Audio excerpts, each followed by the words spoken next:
मैं हूं आपके साथ गीतू चौहान। आज बात करेंगे कवर्धा में हुए हिंसा की। अब इस हिंसा ने राजनीतिक रूप ले लिया है। पुलिस ने इस मामले में बीजेपी के 14 नेताओं के खिलाफ एफआईआर दर्ज की है, जिसके बाद बीजेपी भी सरकार पर हमलावर हो गई है। बीजेपी नेता पुलिस की कार्रवाई पर सवाल उठा रहे हैं, तो वहीं प्रदेश के सीएम भूपेश बघेल ने मामले में दोषी पाए जाने वाले सभी आरोपियों पर सख्त कार्रवाई करने के निर्देश दिए हैं। चर्चा इसी मसले पर करेंगे। चर्चा में हमारे साथ मेहमानों का खास पैनल होगा, लेकिन उससे पहले देखिए रिपोर्ट। छत्तीसगढ़ के कवर्धा शहर में झंडे को लेकर हुई हिंसा ने अब राजनीतिक रंग लेना शुरू कर दिया है। उपद्रव को लेकर हुई प्रशासनिक कार्रवाई में कई बीजेपी नेताओं के नाम सामने आ रहे हैं। वहीं रायपुर में पार्टी की प्रेस कॉन्फ्रेंस में प्रदेश के मुख्यमंत्री भूपेश बघेल ने इस पूरे घटनाक्रम पर कड़ी नाराजगी जताई और कहा कि जो भी इस हिंसा के लिए जिम्मेदार है उस पर सख्त कार्रवाई की जाएगी। उसके लिए आज उच्च स्तरीय बैठक भी हमने की है, जिसमें मंत्रीगण थे, होम मिनिस्टर थे, प्रभारी मंत्री थे, अकबर भाई और चौबे जी भी साथ में थे, सीएस और डीजी सब साथ में थे, एसीएस होम भी थे, एसपी कलेक्टर भी उपस्थित थे, वीडियो कॉन्फ्रेंस के माध्यम से जुड़े थे। मैंने स्पष्ट निर्देश दिया है कि जो भी दोषी होगा उसके खिलाफ सख्त कार्रवाई हो, और एडीजी विवेकानंद जी को मैंने निर्देशित किया है कि जो भी तथ्य है उसे प्रेस के माध्यम से आम जनता तक पहुंचाई जाए कि आखिर इसके लिए कौन दोषी है।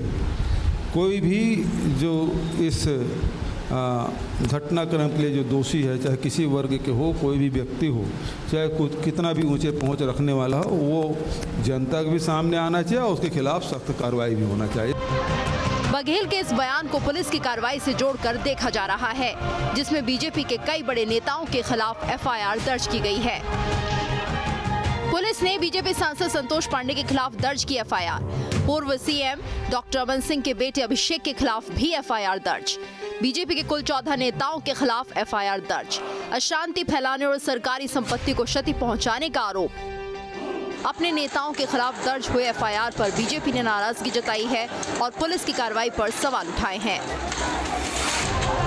हम लोगों को जब सूचना मिली कि एफआईआर में हम सबका नाम जोड़ा गया है, सांसद जी का, मेरा, जिलाध्यक्ष जी का, विजय शर्मा जी का, दोनों पूर्व विधायकों का, उसके बाद मीडिया ने जब वहां के पुलिस के कप्तान से ये सवाल किया कि आप क्या कहना चाहते हैं कि इन सभी प्रमुख व्यक्तियों के ऊपर एफआईआर हुई है, तो वहां के पुलिस के कप्तान को शायद ये जानकारी ही नहीं थी कि एफआईआर हुई है और ये धाराएं लगी।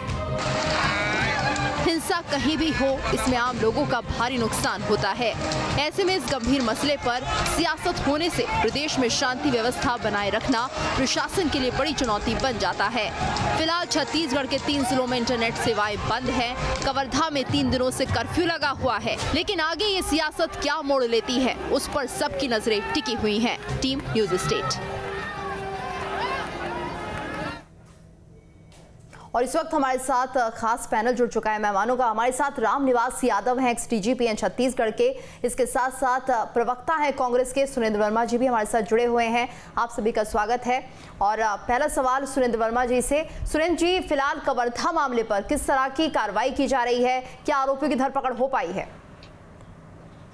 गीतू जी, निश्चित रूप से पहले दिन से ही प्रशासन पूरी मुस्तैदी से कवर्धा के मामले में, कवर्धा के प्रकरण में अपना काम कर रही है। जिस प्रकार से लगातार तथ्य सामने आ रहे हैं, ये पहली घटना नहीं है। गीतू जी, मैं थोड़ा सा पीछे जाना चाहूंगा। विगत 3 महीनों से जो छत्तीसगढ़ में जो लगातार भारतीय जनता पार्टी 15 साल की सत्ता जाने के बाद इनके अंदर जो छटपटाहट है और बांटने और काटने का जो राजनीतिक टूल्स भाजपा और आरएसएस का है, वो षड्यंत्र यहाँ भी सामने आया। पहले आपको याद होगा, सुकमा के एसपी के द्वारा जो अपने मातहतों को अलर्ट करने के लिए जो पत्र जारी किया गया था, उसको धर्मांतरण से जोड़कर पहले अफवाह फैलाने का प्रयास किया। उसके बाद रायपुर में पुरानी बस्ती में आज माननीय बृजमोहन अग्रवाल जी का जो पत्र वार्ता हुआ, उसमें उन्होंने आशंका व्यक्त की कि इस प्रकार की घटना रायपुर में भी हो सकती है। यह भारतीय जनता पार्टी के षड्यंत्र को प्रमाणित करता है। और लगातार रायपुर की पुरानी बस्ती में भी आपने देखा होगा कि किस प्रकार से भारतीय जनता पार्टी के इशारे पर कुछ लोगों ने थाने में घुसकर कानून को अपने हाथ में लेने का काम किया और रायपुर में ही भाजपा के 3 कद्दावर नेता विगत दिनों पाकिस्तान के वीडियो को रायपुर का बताकर इस प्रकार से सांप्रदायिक उन्माद भड़काने के लिए इस प्रकार का कुत्सित प्रयास इनके द्वारा किया गया। और जो हाल की घटना में जो कवर्धा में जो तथ्य सामने आ रहे हैं, माननीय आईजी का जो बयान आया उसके बाद से भारतीय जनता पार्टी का षड्यंत्र पूरी तरह से उजागर हो गया कि दुर्ग, भिलाई, रायपुर, माना, कुरुद और राजनांदगांव से जीपों में भर के लाए गए बाहरी लोगों के द्वारा हिंसा फैलाई गई। और निश्चित रूप से छत्तीसगढ़ की तासीर इस प्रकार की नहीं है। ये तो जी गंगा जमुना तहजीब का बड़ा उदाहरण छत्तीसगढ़ है। जो कवर्धा जहाँ की ये घटना है, जहाँ के विधायक हैं, वो एक उदाहरण प्रस्तुत किया अपने कार्यकाल में। 1992 में जब वो मंडी के अध्यक्ष थे तो रायपुर का राम मंदिर उनका बनाया हुआ है। आज भी नवरात्र में जोत होता है, दशहरे में पूजा होती है, उनके निर्देशन में होती है। स्वयं भी भोरम देव का मंदिर है वहां पर ऐतिहासिक, वहां शिव अभिषेक में वो बैठा करते हैं। तो छत्तीसगढ़ की यह तासीर नहीं है, ना ही छत्तीसगढ़ की जनता इस बात को बर्दाश्त करेगी। लगातार इनके जो कुत्सित प्रयास है उससे स्थानीय जनता जो है कवर्धा की दुखी है, व्यथित है और लगातार शांति मार्च निकाले जा रहे हैं। वहां का जो बुद्धिजीवी वर्ग है, वहां चेंबर के लोग हैं, वहां सर्व समाज के, सर्वधर्म के लोग हैं, उन्होंने कड़ी निंदा की है। तो यह भारतीय जनता पार्टी का कुत्सित प्रयास गीतू जी कभी सफल नहीं होगा।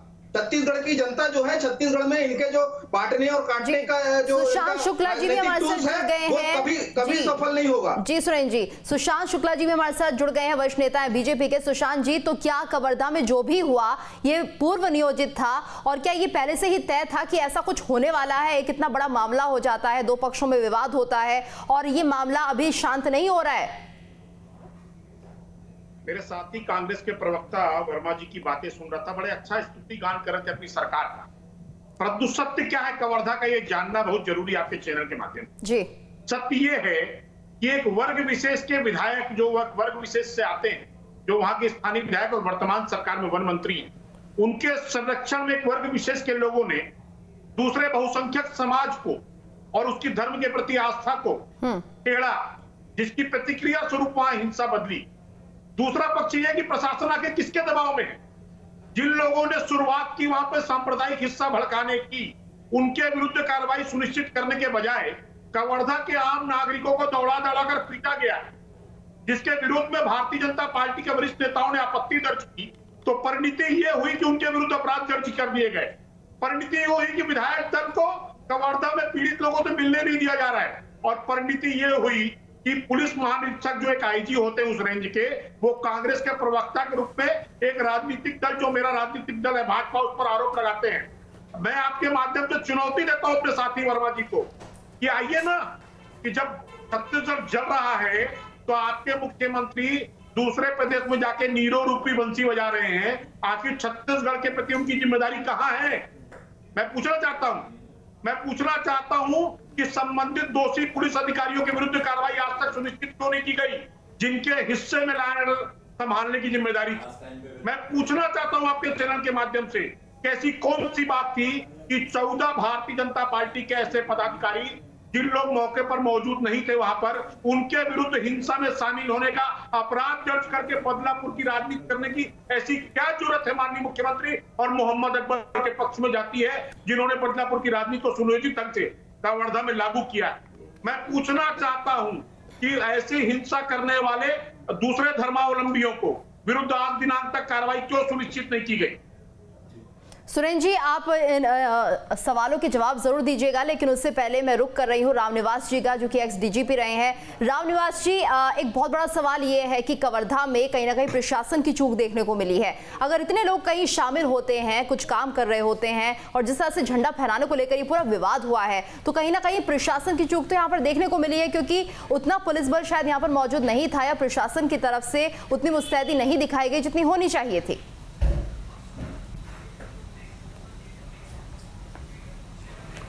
ये कवर्धा और वैसे भी छत्तीसगढ़ जो है सांप्रदायिक दृष्टि से बहुत शांत प्रदेश है। यहाँ सांप्रदायिकता के नाम पे कभी भी कोई इस प्रकार की घटनाएं पूर्व में भी नहीं हुई हैं और वैसे भी जो माहौल है, वहाँ का वातावरण है, वो सांप्रदायिक रूप से सौहार्दपूर्ण है। और कवर्धा में भी इस प्रकार का जो है वो, मैं ये घटना जो भी हुई, जो भी उसमें शामिल है या नहीं है उसमें नहीं जाना चाहता। बहुत अच्छा वातावरण कवर्धा में भी रहता है, लेकिन क्योंकि अब ये अंदेशा जहाँ जैसे मान लीजिए कि मध्य प्रदेश के ज़िले हैं या उत्तर प्रदेश के ज़िले हैं, तो वहाँ जहाँ की सांप्रदायिक घटनाएं होती रहती तो वहाँ प्रशासन उसी रूप से वो काम करता है, क्योंकि छत्तीसगढ़ में कभी भी सांप्रदायिकता के नाम पे कुछ नहीं है, नक्सली के नाम पर है या बाकी कानून व्यवस्था की दृष्टि से है, तो वो जो पुलिस बल भी है या प्रशासन वो उसी तरीके से है। तो ये जो घटना हुई है बड़ी दुर्भाग्यपूर्ण है, और प्रशासन ने जो भी संभाला फिर बाद में, क्योंकि शुरू में जो हो गई है उसके बाद तो कुछ नहीं किया जा सकता, लेकिन जो प्रशासन ने संभाला है वो काबिले तारीफ है। और उसको ये कहें कि भाई प्रशासन ने उसको, कई बार ये होता है कि ये आरोप प्रत्यारोप तो दोनों तरफ से जरूर लगेंगे, क्योंकि सांप्रदायिक घटना में कि कई बार जो लोग जाते हैं या किस प्रकार से है, तो वो प्रशासन जो भी है वहाँ पे, चाहे जिलाध्यक्ष महोदय हों, पुलिस अधीक्षक हों या आईजी साहब भी हों, वो सारे संवेदनशील अधिकारी हैं और वो जो काम कर रहे हैं वो उन्होंने अपने एक कानून के दायरे में जो भी, क्योंकि कई बार ऐसी जानकारी रहती है जो कि पुलिस प्रशासन के कौन किस प्रकार की भाषा उपयोग करेगा, तो प्रतिबंधात्मक कार्रवाई भी की जाती है, तो उसके तहत भी कुछ कार्रवाई की गई होगी। रामनिवास जी, आप क्या मानते हैं, जो आपका तजुर्बा अभी तक रहा है, आखिर क्या हुआ है कवर्धा में? क्योंकि आप कह रहे हैं कि कभी भी इस तरह का माहौल कवर्धा में नहीं रहा है, अचानक ऐसा क्या हुआ होगा? क्या ये उपद्रवी बाहर के हो सकते हैं?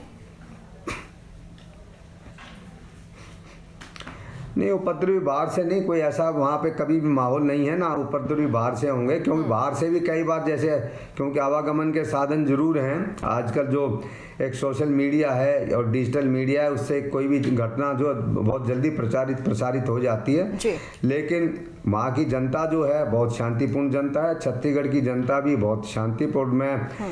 और मैं विशेष रूप से बताऊं कि जो आईजी साहब हैं, वो जो पुलिस महानिरीक्षक महोदय हैं दुर्ग रेंज में, बहुत संवेदनशील अधिकारी, बहुत सुलझे और बहुत अच्छे अधिकारी हैं, मैं उनके बारे में जरूर कह सकता हूं, क्योंकि वो बहुत, और कई बार जो कार्रवाई करनी पड़ती है वो कार्रवाई के लिए कार्रवाई करें, कार्रवाई करने पर कोई आपत्ति नहीं है, लेकिन भारतीय जनता पार्टी पर आरोप लगाना एक दल विशेष की व्यवस्था से जुड़ा हुआ दिखता है। जी सुशांत जी, मैं यही सवाल उठाने जा रही हूँ सुरेंद्र जी से कि आपने 14 बीजेपी नेताओं पर एफआईआर दर्ज की है, क्या सबूत आपको उसको लेकर है? क्योंकि जो कहा जा रहा है कि वो नेता वहां पर मौजूद भी नहीं थे। सुरेंद्र जी, किस तरह से और किस आधार पर ये कार्रवाई हुई है?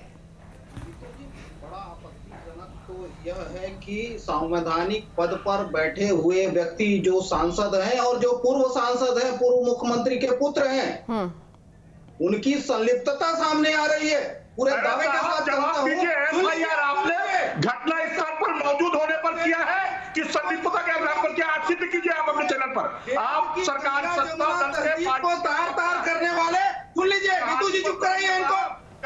सुशांत जी, सुरेंद्र जी की बात पहले सुन लेते हैं, फिर आप अपना पक्ष रखिएगा। जी सुशांत जी, नीतू जी आज उच्च स्तरीय बैठक ली है सुशांत जी, मंत्री जी ने, डीजी, एसीएस, आपके मुख्यमंत्री, आईजी, एसपी और तमाम आला अधिकारी उपस्थित थे। सुन लीजिए राजनीतिक पर्यटन में सुन लीजिए सुशांत जी, आप अपनी बात रखिएगा, पहले हम सुरेंद्र वर्मा जी को सुन लेते हैं।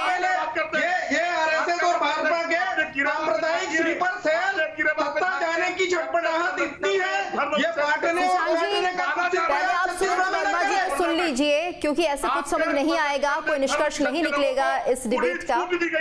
छत्तीसगढ़ में रायपुर से लेकर कवर्धा तक आप अपने गिरफ्तार में झांकिए पहले। गीतू जी, जो तथ्य सामने, इनको चुप कराइए, ऐसे नहीं होगी। सुशांत जी,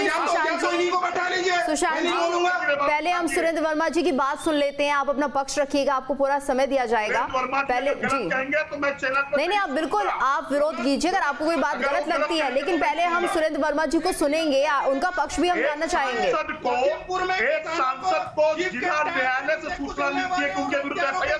कौन सी पार्टी के लोग खड़े हैं, क्या बात करोगे आप लोग? सुशांत जी, ऐसे कुछ समझ नहीं आएगा।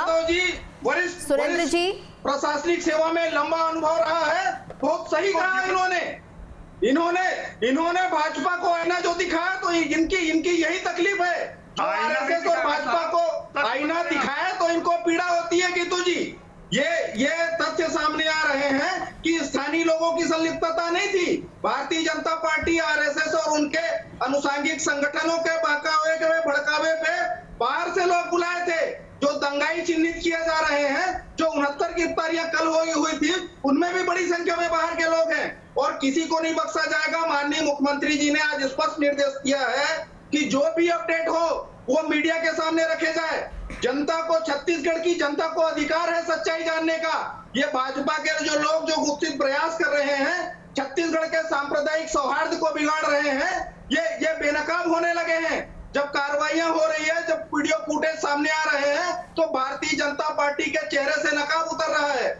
ये गोडसे के लोग, ये सावरकर के लोग, ये गोडसेवादी, ये गांधीवाद जब छत्तीसगढ़ में अपना काम कर रहे हैं, जब छत्तीसगढ़ में ग्राम स्वराज आ रहा है, जब स्वराजी ग्राम की चर्चा देश भर में हो रही है, तो भारतीय जनता पार्टी के लोग अपने जो आजमाए हुए राजनीतिक टूल्स में उतर हैं। एक वर्ग के खिलाफ दूसरे वर्ग को खड़ा करना। सुरेंद्र जी, 14 बीजेपी नेताओं पर एफआईआर दर्ज है, कार्रवाई अभी तक नहीं हुई है, कब तक कार्रवाई की जाएगी? निश्चित रूप से कानून अपना काम कर रहा है, कार्रवाई भी होगी। और यही अंतर है, माननीय मुख्यमंत्री भूपेश बघेल ने स्पष्ट रूप से कहा कि किसी भी आरोपी को बख्शा नहीं जाएगा। संविधान और कानून का राज है। जहां इनकी सरकारें हैं, सुप्रीम कोर्ट को पूछना पड़ता है। 302 हत्या के अपराधी को ये समन भेजते हैं, ये निमंत्रण दे के पूछताछ में बुलवाएंगे या बयान लेंगे। ये अंतर है नीतू जी। छत्तीसगढ़ में किसी को नहीं बख्शा जाएगा।